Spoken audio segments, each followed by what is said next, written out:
நண்பர்களே வணக்கம். குடியாத்தம் குமரன். அதிமுகவின் பொதுச் செயலாளர் எடப்பாடி பழனிசாமி அவர்கள் இன்று சிவகாசியிலே அவர் அங்கே அதிமுக சார்பிலே போட்டியிடுகிற முன்னாள் பால்வளத்துறை அமைச்சர், பார்ப்பதற்கு வோடோபோன் ஹச் டாக் போலவே இருக்கக்கூடிய திரு கேடி ராஜேந்திர பாலாஜிக்கு தேர்தல் பிரச்சாரம் செய்தார் எடப்பாடி பழனிசாமி. அந்த தேர்தல் பிரச்சாரத்தில் அவர் பேசும் பொழுது திமுகவின் கூட்டணி குறித்து பேசுகிறார். திமுக கூட்டணியில் இத்தனை தொகுதிக்கு இத்தனை சீட்டு கொடுத்துருக்காங்க, காலமெல்லாம் அவங்க கூட இருந்தவங்களுக்கு சீட்டு குறைச்சி கொடுத்துட்டாங்க, நேற்று வந்தவங்கலாம் சீட்டு அதிகமாக கொடுத்துட்டாங்க.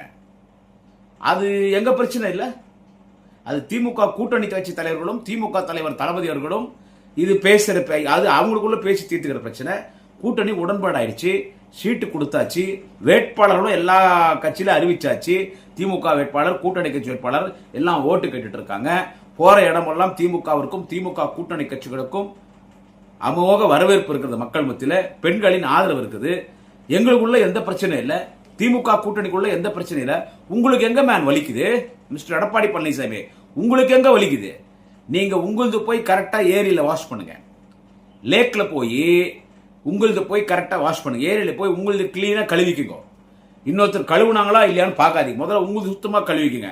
திமுக கூட்டணியில் அந்த கட்சிக்கு மட்டும் 10 சீட்டா, அந்த கட்சிக்கு ராஜ்யசபா எம்பியா? இவர் எடப்பாடி யார சொல்றாரு? தேமுதிகவுக்கு 10 சீட்டு கொடுத்துட்டுமா, தேமுதிக ராஜ்யசபா எம்பி கொடுத்துட்டுமா? அது எங்களுக்கும் தேமுதிகவுக்கும் இருக்கிற உடன்பாடு. அது தலைவர் தளபதி அவர்களும் தேமுதிக தலைவர் மரியாதைக்குரிய திருமதி சகோதரி பிரேமலதா விஜயகாந்த் அவர்களும் பேசி கூட்டணி உடன்பாடு ஏற்பட்டு 10 தொகுதி கொடுத்திருக்கிறோம். ஒரு ராஜ்யசபா எம்பி என்று சொன்னால் அந்த தகுதி அவர்களுக்கு இருக்கிறது, அந்த தகுதி அவர்களுக்கு இருக்கிறது. அந்த தேமுதிகவுக்கு ராஜ்யசபா எம்பி பதவி தருகிறேன் என்று சொல்லி ஏமாற்றிய மோசடி போர்வழிதான் இந்த யார் என்று கேட்டால் எடப்பாடி பழனிசாமி. அடுத்து நாங்க ஏதோ விடுதலை சிறுத்தைக்கு 8 தொகுதி தான் கொடுத்துட்டோம், 8 தொகுதி தான் கொடுத்துட்டோன்னு அதாவது ஒரு சண்டை மூட்டி விடுறாராம், சிங்கம் விடுறாராம். யாரு? எடப்பாடி பழனிசாமியோ. விடுதலை சிறுத்தைகள் கட்சியினுடைய தலைவர், சிதம்பரம் நாடாளுமன்ற உறுப்பினர், எழுச்சி தமிழர் அண்ணன் தொல் திருமாவளவன், வாழும் அம்பேத்கராக இருக்கக்கூடிய தொல் திருமாவளவர்களும், அன்பு தலைவர் கழகத் தலைவர் முதலமைச்சர் அன்பு தலைவர் தளபதி அவர்களும் உடன் பிறந்த சகோதரர்கள் போல், உடன் பிறந்த சகோதரர்கள் என்று சொல்வதை விட ஒட்டி பிறந்த சகோதரர்கள், ஒட்டி பிறந்த சகோதரர்கள் அவர்கள் இருவரும். எங்களுக்குள்ள நீ சண்டை விடுறியா? என்னது? அவர் 8 நிற்கிறாரு, அவர் 8 சீட்டு திமுக கூட்டணி அண்ணன் தொல் திருமாவளவர்களுக்கு வழங்கி இருக்கிறது. 8 தொகுதி 8ம் செய்கிறார், 8ம் செய்கிறார். ஆனா நீ எடப்பாடி பழனிசாமி எத்தனை தொகுதியில நீ டெபாசிட் எடுக்க போறன்றது பார். எந்தெந்த கட்சிக்கு எவ்வளவு கொடுக்கணும்ன்ற தலைவர் தளபதிக்கு தெரியும். இன்னைக்கு என்னன்னு கேட்டா, பிஜேபி அடிமையாக இருக்கிற நீங்கள் எங்கள் கூட்டணி பத்தி பேசக்கூடாது. கூட்டணி கட்சிகளுக்கு மரியாதை கொடுக்கவில்லையா? கூட்டணி கட்சிகளை மதிக்கக்கூடிய தலைவர் அன்பு தலைவர் தளபதி. இன்றைக்கு எங்களுடைய திராவிட முன்னேற்ற கழகத்தின் கூட்டணி ஜனநாயக கூட்டணி. இங்கே திமுக கூட்டணியுடைய தலைவர் தளபதி. ஆனால் தளபதி பார்வையிலே திமுக கூட்டணியில் அங்க வகிக்கிற எல்லோரும் தலைவர்கள் தான். அவர் தன்னை அடையாளப்படுத்திக் கொள்ளும் பொழுது தலைவர் தளபதி அவர்கள் நான் திமுகவின் தலைமை தொண்டர் என்று சொல்கிறார். இங்க யாரும் அடிமை இல்ல மிஸ்டர் எடப்பாடி பழனிசாமி. தலைவர் தளபதி இந்த இனத்தின் தலைவர், தமிழினத்தின் தலைவர். தலைவர் தளபதி தமிழினத்தின் தலைவர். அதே போல் இன்றைக்கு தேசிய முற்போக்கு திராவிடர் கழகத்துடைய தலைவர் கேப்டன் விஜயகாந்த் அவர்களின் இயக்கம், மரியாதைக்குரிய சகோதரி திருமதி பிரேமலதா விஜயகாந்த் அவர்கள் இன்றைக்கு அவரும் தலைவர் தளபதியின் உற்ற சகோதரி போல் இன்றைக்கு எங்கள் கூட்டணியிலே இன்றைக்கு ஒரு வலிமையான தலைவராக இருக்கிறார். யாருக்கும் அடிமை கிடையாது, எந்த தவறும் செய்யாதவர், அரசியல் அப்பொழுக்கற்றவர், திமுக போல். அப்படியே கணக்கு பார். அதே மாதிரி எங்க கூட கூட்டணி இருக்கிற காங்கிரஸ், அந்த கட்சியினுடைய தலைவர் செல்வ பெருந்தகை, தேசிய தலைவர் ஐயா மல்லிகார்ஜுன கார்கே, கட்சியின் முன்னணி தலைவர் அன்னை சோனியா காந்தி, ராகுல் காந்தி, அரசியலை கரங்க யாரை பார்த்து பயப்படாத, அரசியலை கரைப்படாத கரங்கத்திற்கும் சொந்தக்காரர்கள். அதே போல் மறுமலர்ச்சி திராவிட முன்னேற்ற கழகம் புரட்சி புயல் அண்ணன் வைகோ அவர்கள், தென்பாண்டி சிங்கம், யாருக்கும் இந்த வயதிலும் பயப்பட மாட்டார், யாருக்கும் அவர் அடிமை கிடையாது, பிஜேபி பார்த்து பயப்படணும் அவசியம் இல்லை. அதே போல் விடுதலை சிறுத்தைகள் கட்சியுடைய தலைவர் எழுச்சி தமிழர் அண்ணன் தொல் திருமாவளவன் அவர்கள் இன்றைக்கு ஒரு வாழும் அம்பேத்கராக இருக்கக்கூடியவர். அவர் யாரை பார்த்து பயப்படணுன்ற அவசியம் அவருக்கு கிடையாது. எந்த வழக்கை பார்த்து சிபிஐ பார்த்த வழக்க பயப்படணுன்ற அவசியம் அவருக்கு கிடையாது. அவர் ஒரு மாவீரனாக போராளியாக இன்றைக்கு அரசியல் நடத்தி கொண்டிருக்கிறார். அதே போல் இந்திய கம்யூனிஸ்ட், மார்க்சிஸ்ட் கம்யூனிஸ்ட் எதையும் எதிர்பாராமல் எங்கள் கூட்டணி எங்களுக்காக உழைத்துக் கொண்டிருக்கிற கூட்டணி கட்சிகள் எந்த வழக்கையும் சிபிஐ பார்த்து பயப்படாதவங்க. இன்னும் இருக்கிற இந்திய யூனியன் முஸ்லீம் லீக், மனிதநேய மக்கள் கட்சி, இன்னும் எங்களோடு இருக்கக்கூடிய முஸ்லிம் அமைப்புகள், இஸ்லாமிய அமைப்புகள், எங்களோடு இருக்கிற கருணாஸ் அவர்கள், இன்னும் இருக்கிற இயக்கங்கள், 26 கட்சி எங்களுக்கு கூட்டணி இருக்கிறது. அதிலே ஒரு சில இயக்கங்கள் எங்களோட தேர்தலை போட்டியிடுகிறது. எங்கள் கூட்டணி கட்சி தலைவர்கள் யாருக்கும் அடிமை கிடையாது. எடப்பாடி பழனிசாமி எங்க கூட்டணி கட்சி தலைவர்கள் யாருக்கும் அடிமை கிடையாது. யாருக்கும் அடிமை சாசனம் எழுதி கொடுக்கல. யாரும் ஊழல் பண்ணல, யாரும் மக்கள் பணத்தை திருடல, யாரும் சிபிஐ பார்த்து பயப்பட தேவையில்லை, யாரும் இடியை பார்த்து பயப்பட தேவையில்லை, யாரும் அமலாக்கத்துறை பார்த்து பயப்பட தேவையில்லை, யாரும் தீகார் ஜெயில பார்த்து பயப்பட தேவையில்லை, யாரும் அமித்ஷா, மோடி, பிஜேபி, ஆர்எஸ்எஸ் பார்த்து பயப்பட தேவையில்லை. எங்களை பார்த்தா அவங்க பயப்படணும். அதனால நாங்கள் துணிச்சலா பிஜேபி, ஆளுநருடைய எங்கள் தலைவர் தளபதி தலைமையிலே திராவிட முன்னேற்ற கழகத்தின் கூட்டணி கட்சிகள் எதிர்க்கிறது. ஆனால் அதிமுக எடுத்துக்கோ, எங்க கூட்டணி பத்தி பேசுறியே மிஸ்டர் எடப்பாடி பழனிசாமி, அதிமுக கூட்டணி எடுத்துக்கோ. என்னத்துக்கு நேற்று வரைக்கும் அசம்பிளியில் பிஜேபியோட ஒட்டும் இல்லை, உறவும் இல்லை, என்றைக்கும் பிஜேபியோட கூட்டணியில் பேசிக் கொண்டிருந்த எடப்பாடி பழனிசாமி ஒரே வாரத்தில் 3 கார் மாறி போய் அமித்ஷா கார்ல வந்து பிஜேபியோட கூட்டணி சேர்ந்து கூட்டணியில் அடிமையாயிட்டீங்களே. அடிமை சாசனத்தை பிஜேபி அமித்ஷா மோடியிடம் எழுதி கொடுத்து விட்டு இன்னைக்கு பிஜேபி தலைமையிலே அதிமுக கூட்டணி யாருக்கு எத்தனை சீட் என்று முடிவு செய்கிற இடத்துல இன்னைக்கு பிஜேபி இருக்குது. இன்னைக்கு பிஜேபி இடத்துல ஏன் எடப்பாடி பழனிசாமி அடிமையாக இருக்கிறீங்க? கொல்ல வழக்கு சிபிஐ உங்களை லாக் பண்ண தயாரா இருக்கிறோம்.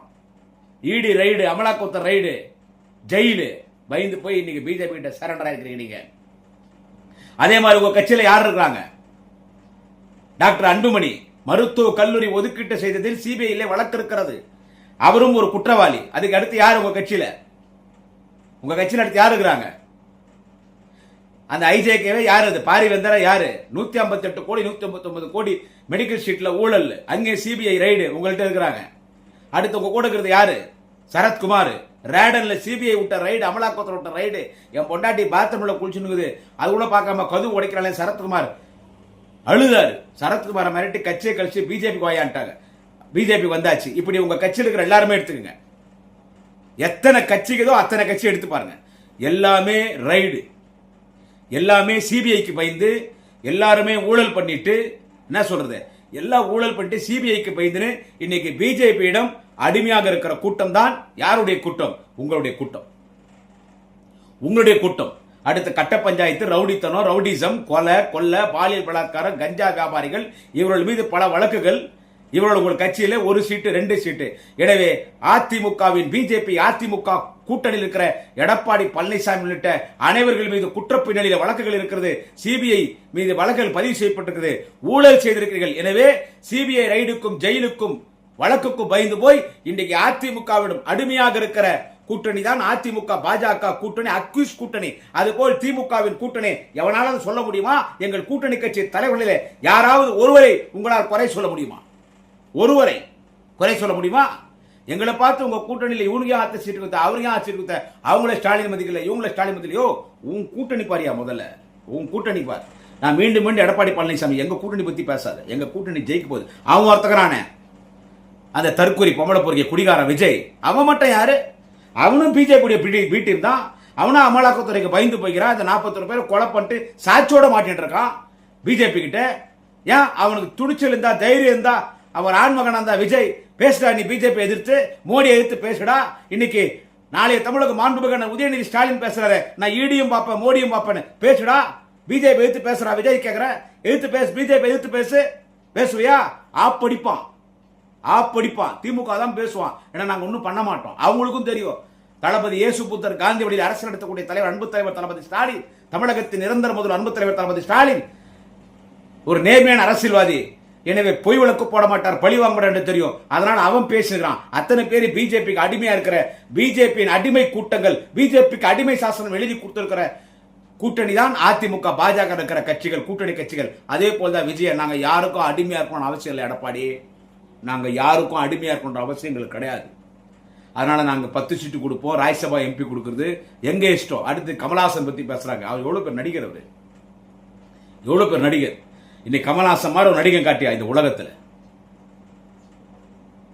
அவர் ராஜ்யசபா எம்பி, அவரை கிண்டல் பண்றாங்க. அவர் எம்எல்ஏ சீட்டு கொடுக்கல, அவர் வேணான்ட்டு. இன்னும் எவ்வளோ இருக்குது பார்த்துக்கிறேன்.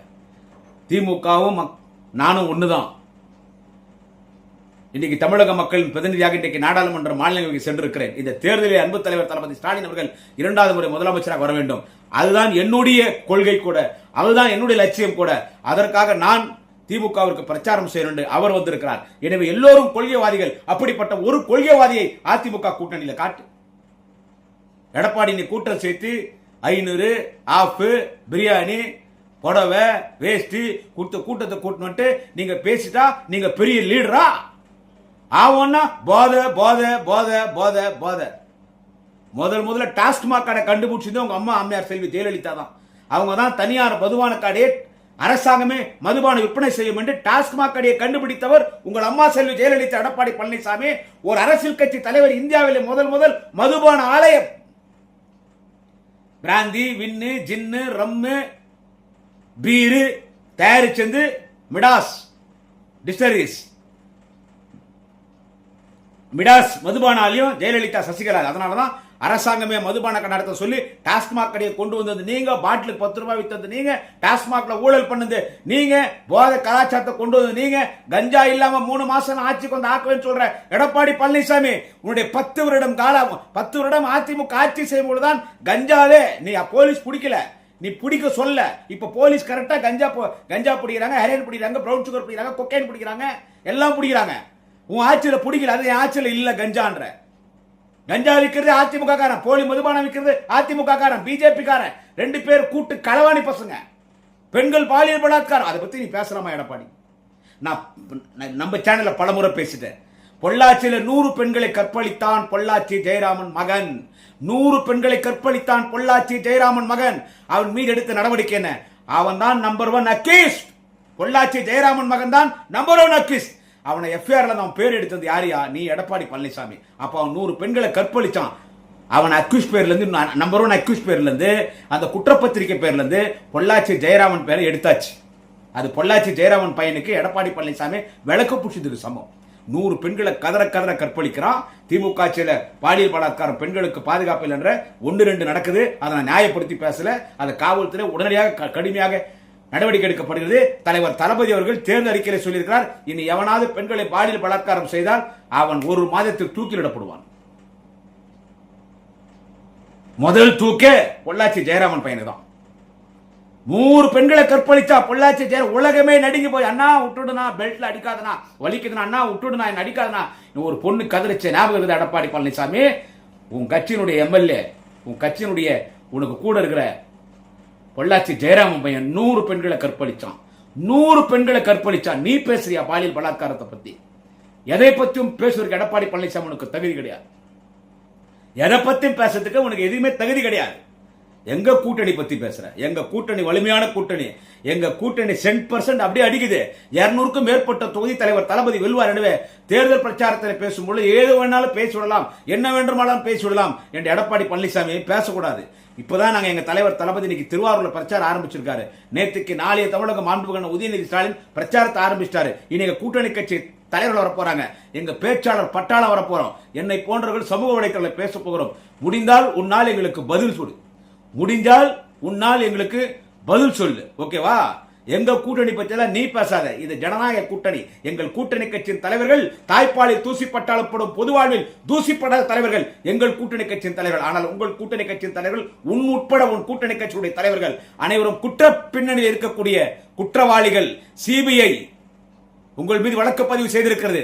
தீகார் ஜெயில் ஆவ் அந்தர் ஆவ் எந்தர் என்று உங்களை அழைத்துக் கொண்டிருக்கிறது. இடி, சென்ட்ரல் போலீஸ் உங்கள் வாசலை நின்று கொண்டிருக்கிற குற்றவாளிகள், பாஜகவிடம் அடிமையாக இருக்கிற அடிமைகளே. அடக்கட வாயே அரண்மனை நாயே என்று சொல்லுவது போல் அடக்கு, உன் வாயை அடக்கு. நீ பாஜக அரண்மனையினுடைய அடிமைகளே, வாயை அடக்கு. வெல்லப்போது திமுக கூட்டணி உதயசூரிய சின்னம், திமுக கூட்டணி சின்னம். தளபதி முதலமைச்சர் நாற்காலி அமர்வார் எடப்பாடி. அப்ப நாங்க யாருன்னு பேசுறோம். வணக்கம். நாளை இன்னொரு பதிவை சந்திக்கிறேன். குடியாத்த குமரன்.